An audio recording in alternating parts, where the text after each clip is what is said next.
evening and welcome to the Press Box. My name is Melissa Ponzio, and for the next 30 minutes, I'll be your host. And with me, as always, Jeff Tobin and Ty Reynolds. How you doing?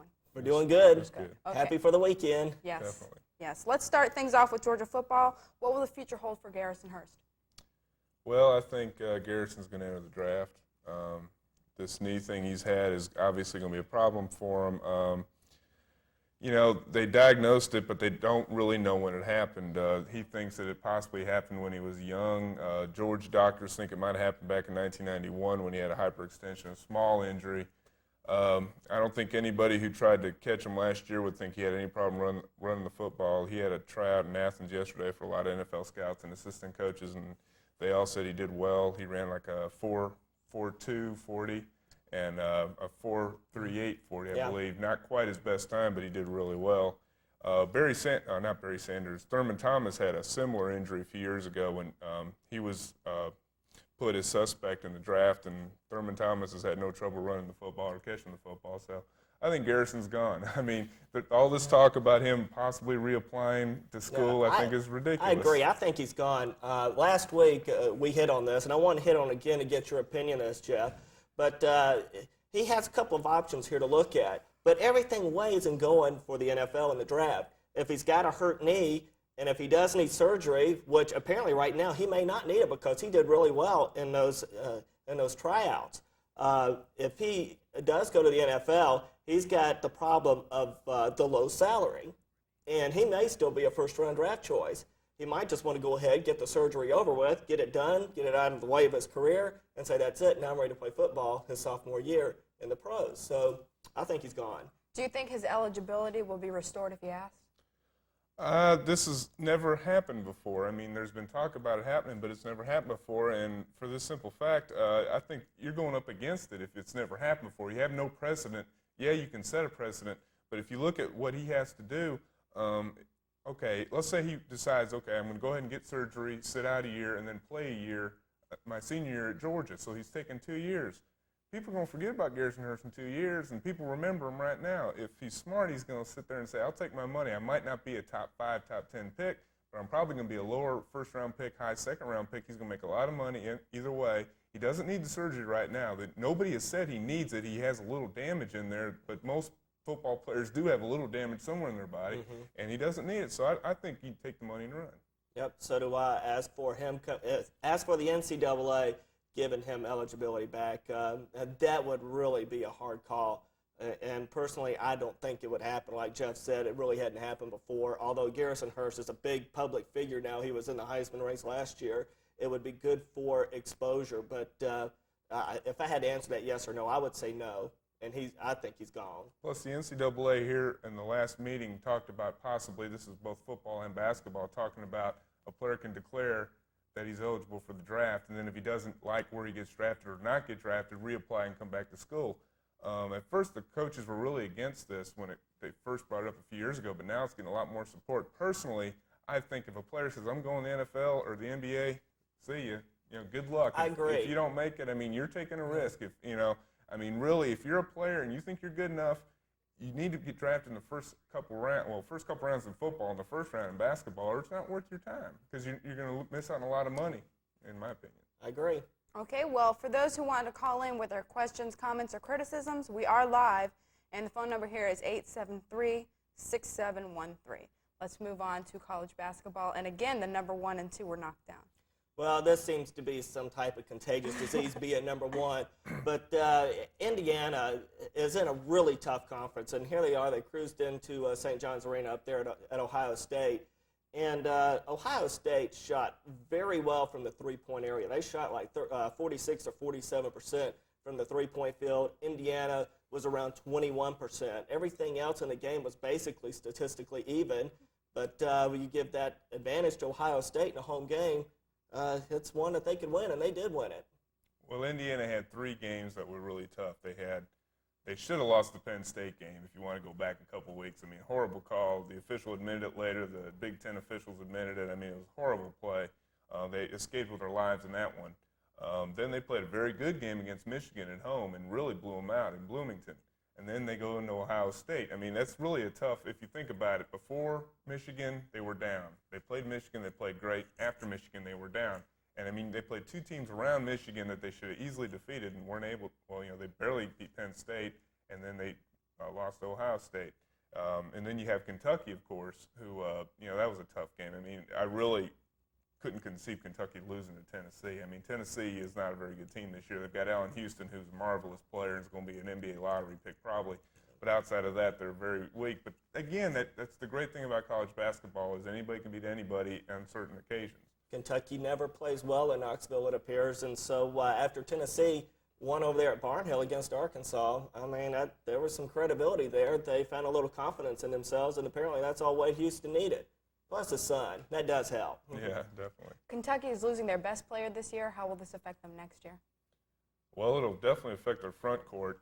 Kentucky's basically a three-point shooting team or a jump shot type of team, and you know Mashburn's the guy who's inside and he gets rebounds and he can hit threes too. I mean, he's a great player. I think he's going to probably be drafted high, but at the same time, I think it's going to affect him quite a bit. You know, he's a junior coming out early. Of course, Pitino was with him at the news conference, and he was all behind him and everything, which is what most coaches will do. But I think it's going to affect him quite a bit because he's the one guy inside who's their athletic player. I mean, he can dominate inside, and he's only, 6'8". So, I mean, he plays well for a smaller man, and he's definitely a great college player. As far as a pro goes, I don't know. I think he's going to be a pretty good pro. Mashburn's a guy who can do it all, and I think it will affect him. But then how much, it just depends on how Dent and Rhodes can play in his footsteps. Those guys are going to have to do some things that next year that they didn't have to do this year. So I'm still skeptical about that. Do you think it'll put pressure on him to win this year?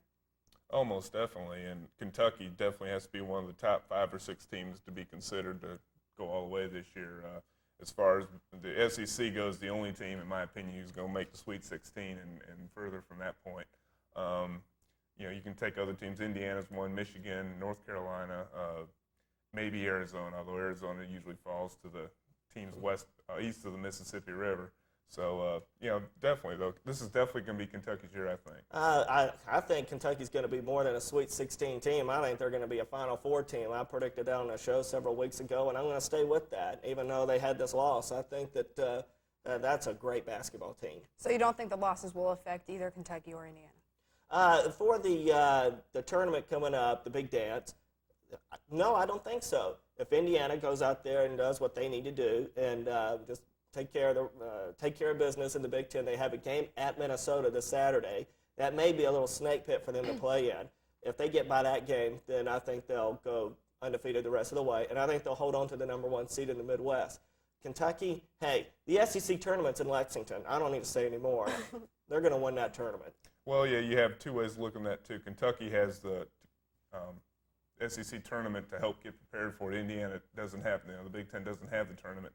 So I think, Indiana's, very few teams have gone through the Big Ten undefeated, and Indiana's just the best team, and they'll be fine, I think. Okay, well, we have a phone call. Hi, caller, you're on the air. Hi, I have a question about the Atlantic Coast Conference. Okay. We want to know who you think is going to win in 2 weeks in Charlotte. Okay, that's on March. Walk away with the title. Okay, March 11th. Well, if there could be an upset in a tournament, I think it could happen in the ACC. Simply because if there are some psycho teams out there, you have them in that league. There's Florida State, Wake Forest, and even Duke. Duke can sit there and look like they just didn't look typical Duke sometimes this year, and they got swept by Virginia. They lost a few games I just didn't think that they were going to lose. In Florida State, they just flat out went out and murdered some people. In Wake Forest, they're such an up-and-down team. They'll look so impressive and look like, okay, this is really a team that you can see great expectations from. But then on the other hand, they had a really tough week the past week. And then there's Carolina, who is very dependable, very consistent, and should be the favorite. Definitely. I'm going to pick North Carolina for a very simple fact. If you want to look at just look at the teams, Carolina's the deep team. They've got 8, 9, 10 players deep. Tech has got 7 players. Wake Forest has got 5 or 6. Florida State's all banged up right now. Duke has still got a good team, obviously. But Carolina's a team in a tournament type of situation where I think they're going to be able to continue to play and continue to play well. And, you know, even if like 3 or 4 guys aren't scoring, they've got 3 or 4 who can. I mean, just different type of game. Whereas Duke and Tech depend on a few different players, you know, your Hurleys and your Travis Best and your James Forrest to win, you know, pick up and win some games for you. So I see Carolina winning the ACC. Okay, well, as long as Florida State doesn't win, I'm happy. And we have another phone call. Hi, caller, you're on the air. Yes, I was wondering how long Dominique is going to be on the injured list. Okay. I really don't know. I just really don't. I haven't seen enough information on that, so I have no idea on that. I didn't hear about it either. I'm sorry. I didn't even know he was hurt. Okay. No, I didn't know. Sorry. Well, let's move on to the big games this weekend. Okay. And let's start things off with Michigan and Ohio State. Well, here we go. Can Ohio State do it 2 times in a row? Now, No. No. here's I don't think so either. Next game. No. Next game. Because here it is. Michigan is looking at a very high seed out west. They could still possibly get a number 1 seed out west, especially if Arizona falls. Arizona's got one really bad loss that could hurt them. They lost a game by 30 points this year earlier in the year, and that may hurt them. So if Michigan goes out and wins the rest of their games and does what they're supposed to do, like Indiana, they could be a number 1 out there. Michigan's going to be up for this game. No, Michigan wins that game. Okay, next, North Carolina, Florida State. Big game. This one's really important. I mean, it's for, you know, I mean, these 2 teams are on the top of the ACC right now. Florida State is so banged up right now, it's going to hurt. But them being home is a big help, obviously. I mean, you know, home team hasn't meant everything like it usually does this year in the ACC and in a lot of different conferences, but it's still very important.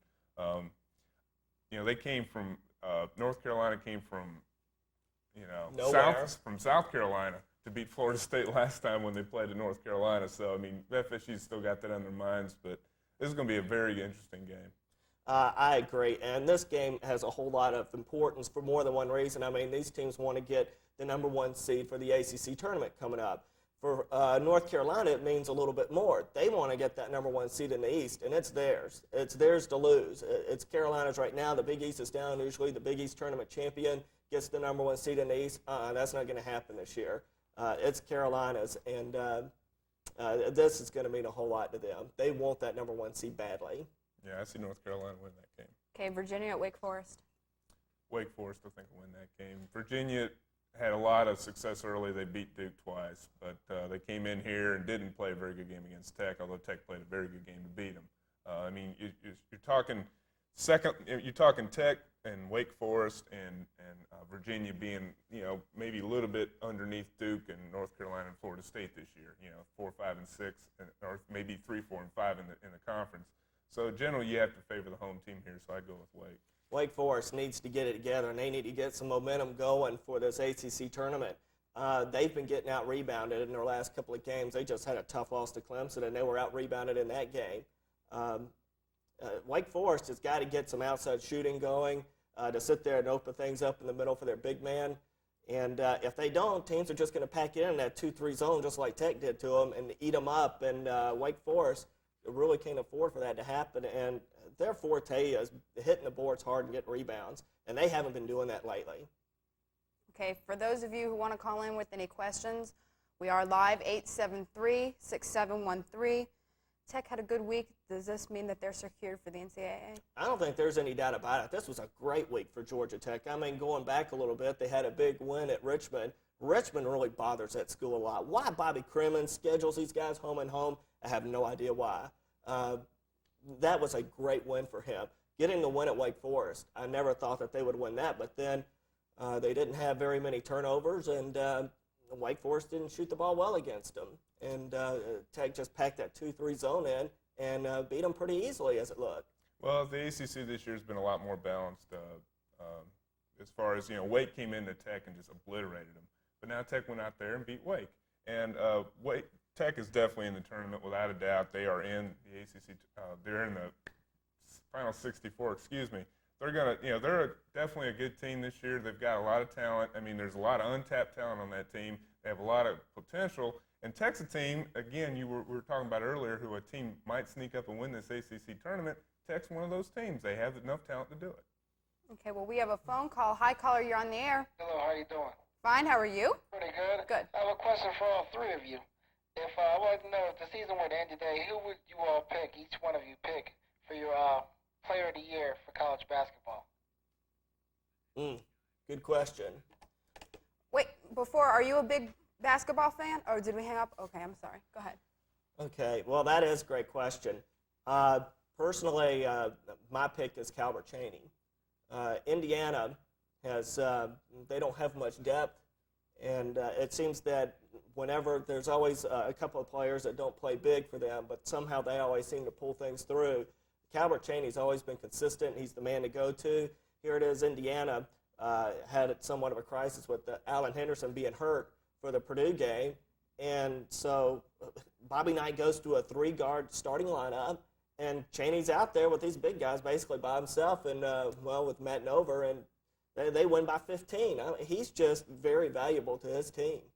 Well, I like Jamal Mashburn, and the reason I like him is because he's Kentucky's only big man, really. I mean, they've got a bunch of guys that can shoot the threes, and Mashburn's one of them. He can beat you in so many different ways, and he's a go-to guy down the stretch, a guy a lot of teams would love to have him, a couple in this state possibly, but he's one heck of a player, and I think he means so much to that team that I'd go with Jamal Mashburn. You know, it's funny. When you look at the Big Ten, Calvert Chaney, I think, could easily be named Player of the Year, but then someone else may be Big Ten Player of the Year. It's been that type of year in the Big Ten. I think Robinson over at Purdue would be a pretty good choice up there as well. And plus, you've got a couple guys in Michigan, Weber and Rose, who a lot of people like too. So I mean, you got a lot of great players in the conference. Okay, we have another phone call. Hi, caller, you're on the air. Yeah, I'd just like to say that Bobby Hurley is the greatest college player this year. I really do believe that. I think he shows great leadership, and I think he's going to be a great NBA prospect. I agree. I agree too. I think he's Mark Price personified. If you remember a few years ago when Mark Price was playing for Tech, same type of player. Hurley really surprised me because the first couple of years, I didn't think he was that good. Neither did I. The thing about Bobby Hurley, every year he's gotten better and better and better. And, of course, he came in the same year Anderson came in, and Anderson was such a great player immediately that he took, a little bit of the limelight, I think, away from Hurley. But Hurley is definitely, they've won a starting point guard that's won 2 consecutive national championships. Yes, this guy's a good ball player, and he's definitely going to be a good pro. Yeah, I think Hurley's going to be a lottery pick, and I think Duke can do a whole lot of damage as well in this ACC tournament with Hurley, but a lot depends on Grant Hill and how healthy he's going to be. And I'll tell you another thing. They have got to be kicking themselves somehow for letting Billy McCaffrey get away from that team. If McCaffrey is on that team, they are just sensational. Well, there's a lot of SEC coaches that probably agree with you there. Oh, boy. I saw him the other night. He lit it up for 35 at the old Coliseum. Oh, boy, that was a tough one to swallow. Okay, well, we have another phone call. Hi, caller, you're on the air. Hello? Yes? Yeah, I just turned on your show. I like your show. I wanted to ask you if you guys mentioned the name of Anthony Hardaway yet. He averages 25 points a game. He leads the league in scoring and top 10 in rebounds and assists. And although Jamal Mashburn is a great player, Anthony Hardaway is going to be a better pro than Jamal. And to the guy, I'm not sure his name, but said that he was skeptical of the young man from Duke. He led his team to the Final Four as a freshman. As a point guard, it's kind of hard to do in the ACC. I want to get his comments on that. Okay. Ty? Well, as for Bobby Hurley during his freshman year, again, so many people compared him to Kenny Anderson, and the point that I think that we were both hitting at is that the major improvements that he's made. As for Anthony Hardaway, he is a great ball player. He's very flashy. But I like ball players who really mean a lot to their team and who make their team a whole lot better. Hurley does make his team a lot better. Calvert Chaney definitely does a lot for Indiana. Hardaway and Memphis State, they've lost a couple of games, and they lost a game with Temple that I just really didn't think they had any business losing. I think Memphis State's a much better team than them, and that's where I have a little bit of a difference there. But Hardaway, without a doubt, is sensational. Well, a good point is that Hardaway might be a better NBA player, but we're talking college basketball player of the year right now. Right. And this is college, not NBA. And yes, he might be a better player. He might get a lot more money, but we're talking, where's Memphis State in the rankings, and where's Kentucky and Indiana? So, I think the best player and the best team, basketball, I think more than football, you generally see in the top 10 teams. Okay, Agreed. let's go back to the NCAA and which league will have the most teams in it. Right now, I think it's going to be the Big Ten. I think they're going to have 7 teams. Although the team that's going to have, or the league that's going to have the highest percentage of teams in is going to be, of all things, the Big 8. I think they're going to have 6 teams, and there's only 8 teams in the league. So I think the ACC is going to have 6 out of 9. Big 10 is going to have 7 out of 11. Yeah, definitely. It's going to be the Big Ten and the Big 8 and the ACC are going to put the most representatives in. And you're going to see conference like the Big East probably at an all-time low this year. They'll probably put 3 or 4 in. And you're talking about a couple teams with double-digit losses and just teams that, like, maybe a team that wins the Big East is going to go in this year with a record of around 17 and 14 or so. Because, I mean, it's been a very competitive league this year, but as far as the upper echelon of NCAA basketball this year, the Big East is down the ladder a little bit. It's definitely down. The out-of-conference games that they've had, they've lost a lot of them to when the Seton Halls go out and play the big schools in the ACC, they've lost. So that shows that the Big East is definitely down. Okay, I'd like to mention our sponsors right now, the Atlanta Voice, the Atlanta Knights, and Sports Life Fitness. And speaking of Atlanta Knights, this team is hot, and I think that the Knights fever is catching on. I personally went to a game 2 Thursdays ago, and it was so exciting. It was the first game I ever went to for hockey. What do you guys think? Well, it's great to see hockey back in Atlanta, and I think Ty will agree with me here. We were ardent Flames fans a decade ago, and longer than a decade ago, but the Knights are the second best team record-wise in the IHL. They have some great players, some great talent. Tampa Bay is continually pulling our players up. They finally pulled up Osborne, who's tied for the league lead in scoring, and you had to figure on that. It's surprising to me that Tampa Bay's in last place, but it takes this long for them to bring them up. So I don't know what's going on there. But anyway, definitely a very exciting team. They've got a big series this weekend in San Diego. It's going to be on television Tonight. Here locally on one of Ted's channels. But anyway, it's definitely going to be, and as a matter of fact, the name of the cup is the Turner Cup. I found out today. So I was, it's nothing about Ted now, but it's called the Turner Cup. It's not the Stanley Cup.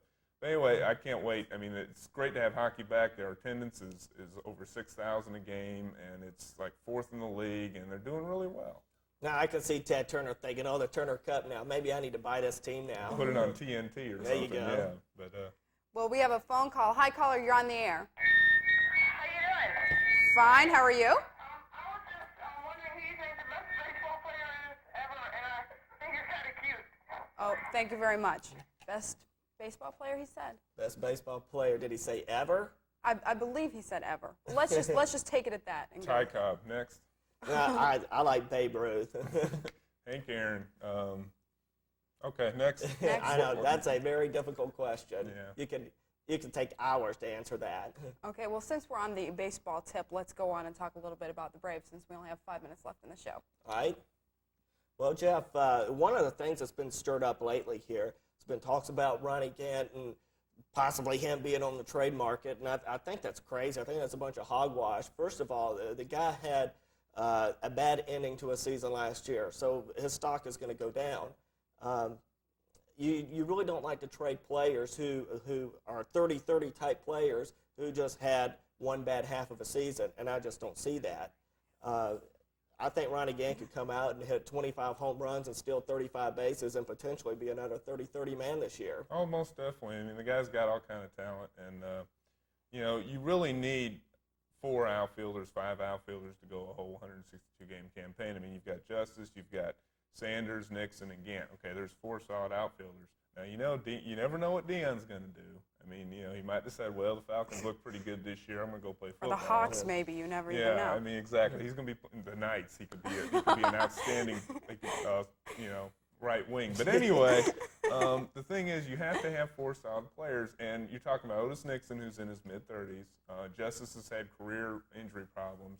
Sanders, I mean, the guy never stops playing sports, so he's going to be banged up. So you definitely need 4 solid outfielders to go through a campaign. Yeah, you can trade around Gant, but what are you looking for in a trade?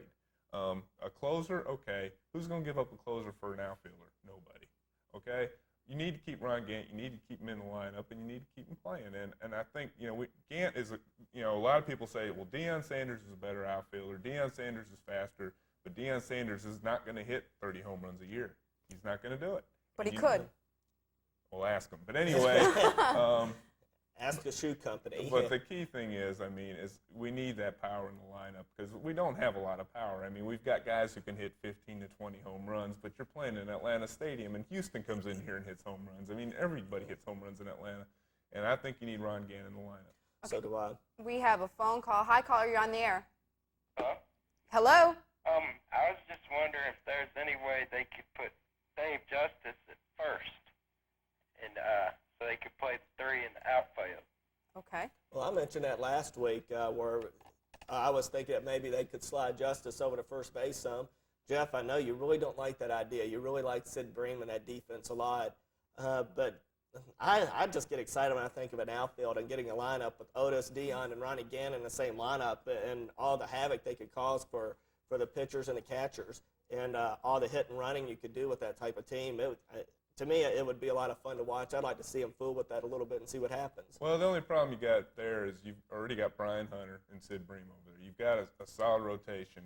If you would come up with an injury problem with Sid Bream, which happens basically every year, but didn't happen last year much, maybe you could slide a Justice in there for a game or two. Justice is not a natural first baseman. When he came up with Atlanta, he played first, and a lot of people remember that. The reason he played first, Dale Murphy was in the outfield still, and he couldn't outplay Murphy yet because he was a young player. Justice, he's not the best defensive outfielder, but at the same time, he's a good outfielder. He can play the position. As long as him and Lemke know who's going to catch the pop-up, everything's fine, okay? And I think, he needs to stay in the outfield. I think first base is solid enough with Bream and Hunter. You've got 25 home runs between the two of them there. You've got 75 to 80 RBIs and about a 250 batting average, and that's pretty consistent for a first baseman. Okay, well, we have a phone call. Hi, caller, you're on the air. Yes. I was curious what y'all thought about the University of Arizona basketball team and how they're going to fare against the tough Eastern Coast teams, and also what you think about Greg Olson's comeback, and if he's going to be able to come back, or are we going to have to get someone else? Okay. Okay, thanks for the call. As for U of A, they came in here to Atlanta last year and got dunked in the first round. So right away, that makes me suspect about Pac-10 basketball. Arizona's had some good wins. They had an impressive win over Cincinnati out there in the Desert Classic or whatever it was at Phoenix with the doubleheader they had with ASU. Arizona is looking at a 1 or 2 seed out west. They just need to go out and win the games that they should win out there. They may get upset here at the end of the year, but I really don't see it. They're a pretty solid ball club, but when there's teams that I picked that are really rated high that could get knocked off early, Arizona's going to be one of them that I'll look at. Well, I think one thing Arizona's really hurting is that they're not hurting. They're a good basketball team. Their problem is their schedule has been kind of weak. The Pac-10's been down this year. They're not really as competitive as they were a year ago. UCLA's dropped down a little bit. USC, when they lost Minor, dropped quite a bit. You've got the Pac-10 not being quite as competitive as it was, whereas you have the Big 8, the Big 10, and the ACC where every night you got a tough game. I mean, okay, you got your Northwesterns and your North Carolina States here and there, but generally most nights you're going to have a tough game. And I think that really pays off at tournament time. And for that simple fact, I don't think Arizona's going to go far in the tournament. As for Greg Olson, I think that they're just going to wait and see with him. Damon Berryhill, I think, is going to come out, and he's going to start and be the catcher opening day. And they're just going to play it by ear and see how things go. If John Sherholtz is going to need to make a move, then he may make a move. But right now, I don't think he's going to do anything. He's going to wait and see and give him a chance. Well, I think Olson's, the prognostications of Olson so far have been very good. I mean, he sounds good, like he's recovered. And the only way you're going to tell is for him to get down in the crotch for 3.5 hours in the Florida sun and be able to continue to play. So it's going to be interesting. But anyway, the Braves are solid at catcher. Okay, well, I'd like to thank you both for coming it was on. fun. Thank you, Melissa. Yes, and everyone have a good weekend. Thank you for calling, and we'll see you Friday at 8:30.